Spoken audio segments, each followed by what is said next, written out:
একটা ছোট্ট ঘরে ছিল একটা পুরনো কাঠের খেলনার বাক্স। বাক্সটা বাইরে থেকে দেখতে খুব সাধারণ, কিন্তু ওর ভেতর ছিল এক অবিশ্বাস্য জগৎ। এটা জানতে পারে শুধু দুই বোন, রুমি আর মায়া। একদিন বিকেলে যখন রুমি আর মায়া তাদের খেলনার বাক্স খুলে খেলছিল, হঠাৎই এক অদ্ভুত কিছু ঘটে। ওরা দেখে বাক্সের তলার একটা গোপন দরজা খুলে গেছে। দরজার পেছন থেকে ভেসে আসছে এক উজ্জ্বল আলো। এটা কি? রুমি অবাক হয়ে বলে। মায়া বলে, চলো দেখি, হয়তো এটা কোনো গোপন জগতে নিয়ে যাবে। দুজনেই দরজার ভেতর পা রাখে, আর হঠাৎ করেই তারা পৌঁছে যায় এক জাদুকরি টয় ওয়ার্ল্ডে। খেলনার জগতে সব খেলনা জীবন্ত। সেখানে টেডি বিয়ার, রোবট, পুতুল সবই কথা বলতে পারে। রুমি আর মায়া দেখে অবাক হয়ে যায়, কিন্তু শীঘ্রই তারা বুঝতে পারে যে সব ঠিকঠাক নেই। খেলনার রাজ্যের রাজা, টয় কিং, এক মহাবিপদে আছেন। রুমি আর মায়া টয় কিং এর কাছ থেকে জানতে পারে যে এক খারাপ খেলনা, স্ক্র্যাপ রোবট, রাজ্যটাকে ধ্বংস করার পরিকল্পনা করছে। স্ক্র্যাপ রোবট সব খেলনাকে দাসে পরিণত করতে চায়।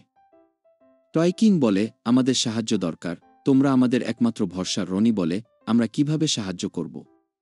মায়া বলে, আমরা সব করতে পারি, শুধু একসঙ্গে থাকতে হবে। তখনই রুমি আর মায়া সিদ্ধান্ত নেয় তারা টয় কিংকে সাহায্য করবে। ওরা একটা পরিকল্পনা করে স্ক্র্যাপ রোবটকে পরাজিত করার জন্য। তাদের যাত্রা শুরু হয়, কিন্তু স্ক্র্যাপ রোবট সেটা বুঝতে পেরে যায়। সে ওদের জন্য এক ফাঁদ তৈরি করে।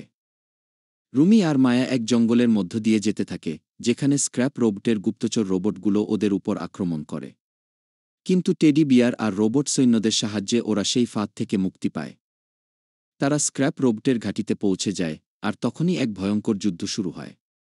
স্ক্র্যাপ রোবট তার সব শক্তি দিয়ে আক্রমণ করে, কিন্তু রুমি আর মায়ের বুদ্ধিমত্তা এবং বন্ধুত্বের জোরে তারা স্ক্র্যাপ রোবটের দুর্বল জায়গাটা খুঁজে পায় এবং তাকে পরাজিত করে।